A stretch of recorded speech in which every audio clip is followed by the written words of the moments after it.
கருத்துப்படி மூசாவின் காலத்தில் உலகில் இருந்த தங்கத்தில் பாதி அளவு மாலியிடம் இருந்தது. ஆகவே அது மூசாவிற்கு சொந்தம்.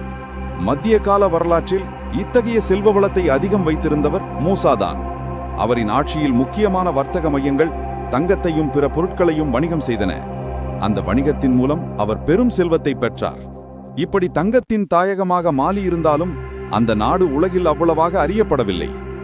மூசா ஒரு பக்தியுள்ள முஸ்லீம் என்பதால் சகாரா பாலைவனம் மற்றும் எகிப்து வழியாக மெக்காவிற்கு புனித யாத்திரை செல்ல முடிவு செய்தார். இந்த யாத்திரைதான் இவரின் செல்வளத்தை உலகிற்கு அறியச் செய்தது.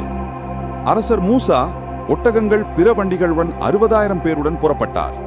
அதிகாரிகள், வீரர்கள், பொழுதுபோக்காளர்கள், வணிகர்கள், ஒட்டக ஓட்டுநர்கள் மற்றும் 12,000 அடிமைகள் உணவுக்காக செம்மறி ஆடுகள் என ஒரு பெரும் பேரணியை அவர் அழைத்துச் சென்றார்.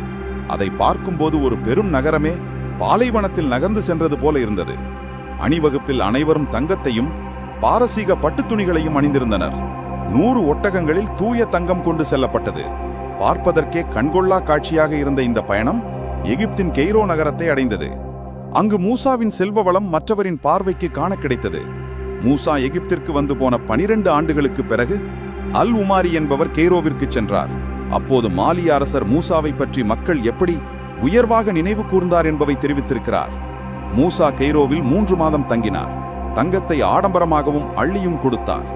அதன் விளைவாக 10 ஆண்டுகளாக அந்த பிராந்தியத்தில் தங்கத்தின் விலை குறைந்ததோடு பொருளாதாரமே சீர்குலைந்தது. அமெரிக்க தொழில்நுட்ப நிறுவனமான ஸ்மார்ட் ஆசெக் இணையதளத்தின் மதிப்பீட்டின்படி மூசாவின் யாத்திரையால் மத்திய கிழக்கில் சுமார் $1.5 பில்லியன் அளவுக்கு பொருளாதார இழப்பு ஏற்பட்டது. மெக்கா சென்று திரும்பும் வழியில் மூசா எகிப்தை மீண்டும் அடைந்தார். சிலர் கூற்றுப்படி அவர் சீர்குலைந்த பொருளாதாரத்தை சீரமைக்க முயற்சி செய்தார். அதன்படி கடன் கொடுப்பவர்களிடம் இருந்து மிரட்டி கடன் பெற்று வட்டி கொடுத்து புழக்கத்தில் இருந்த தங்கத்தை அகற்றி பொருளாதாரத்தை மீட்க முயன்றார். சிலரோ அவர் தங்கம் தீரும் அளவுக்கு செலவு செய்திருக்கிறார் என்கிறார்கள்.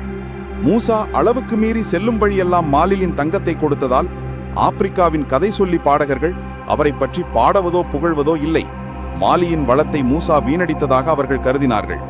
தனது புனித யாத்திரையின் போது மூசா தங்கத்தை நிறைய வீணடித்தார் என்றாலும் தாராள மனதுடன் அவர் அள்ளியும் கொடுத்திருக்கிறார்.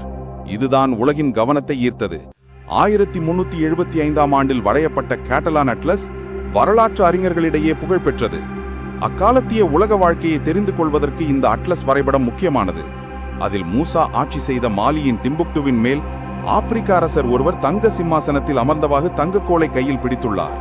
இதிலிருந்தே மூசாவின் புகழ் அக்காலத்தில் பரவி இருந்தது தெரிய வருகிறது. தென் அமெரிக்காவில் அக்காலத்தில் வளமான நகரமாக இருந்த டொரடோவா போல டிம்புக்டு நகரம் குறிப்பிடப்படுகிறது. தொலை தூரத்தில்